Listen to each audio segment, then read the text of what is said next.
Hello there, and welcome to the next in the Quick and Dirty series. This one's using modified rules. This is version 1.2. Once again, Curtis and Ringo have agreed to be the generals of each side. This battle, instead of having the uninspiring name of Demo Battle 4, is actually the Battle of Gilbert's Forge. And here indeed is Gilbert's Forge. There's his forge where he works, and there's his house next door. There's a wall running along beside the road, and the road continues right through to the end of the table where there's a wood at the end and some hedgerows. Now, both generals passed me their initial deployment, both totally in ignorance of the others' dispositions or how they were going to lay out the troops. But I found it quite fascinating that both Curtis, who was commanding the parliamentarians, and Ringo was commanding the royalists, have both totally ignored this flank. And if I go to the end of the table, you can see that all the troops are either in the centre or on the right flank. This flank is totally clear of troops. So if we introduce you to the troops, what they've got this time is Curtis, as the parliamentarians, has got Ayrton's horse, which is medium cavalry. Next to them he's placed Oglesby's foot. Just forward of them are the Whig light battery and the Westminster medium battery. Beside them is the London train band.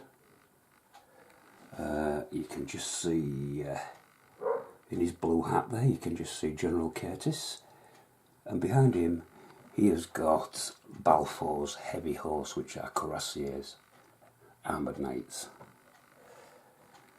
Here, next to the London train band on the other side, we've got the Downing light battery. He then has Joseph's foot,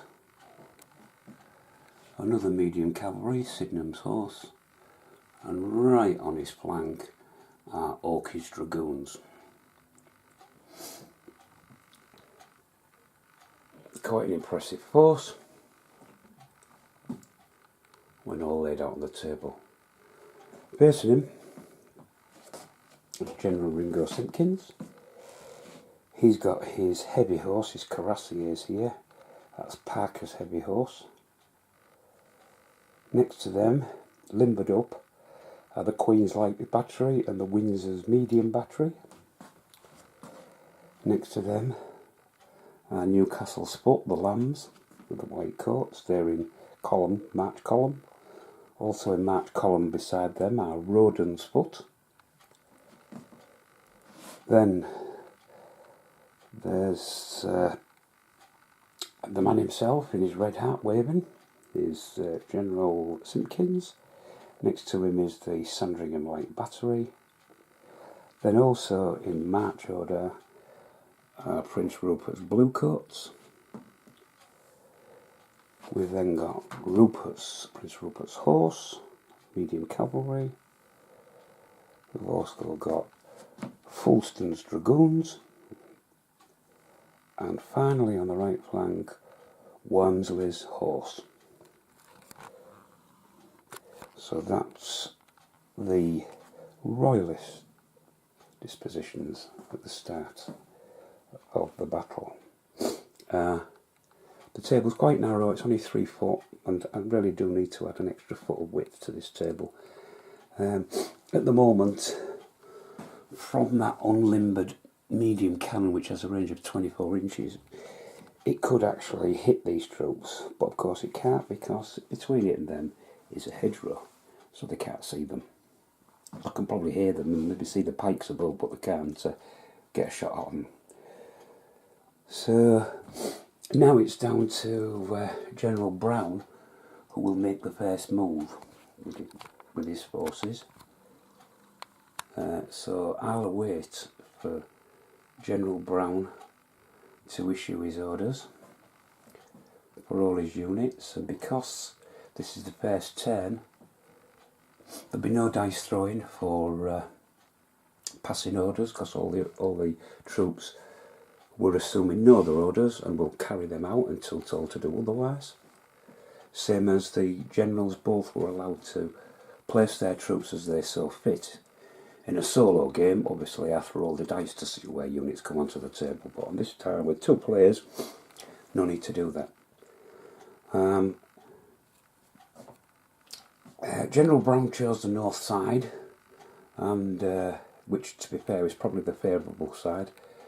General Simpkins accepted that, but wanted to have the initiative of the first 10, which is fine, and he wanted General Brown to move first. So I'll await the orders of General Brown. Once we have them and his forces have moved, General Simpkins will issue his orders and his forces will move.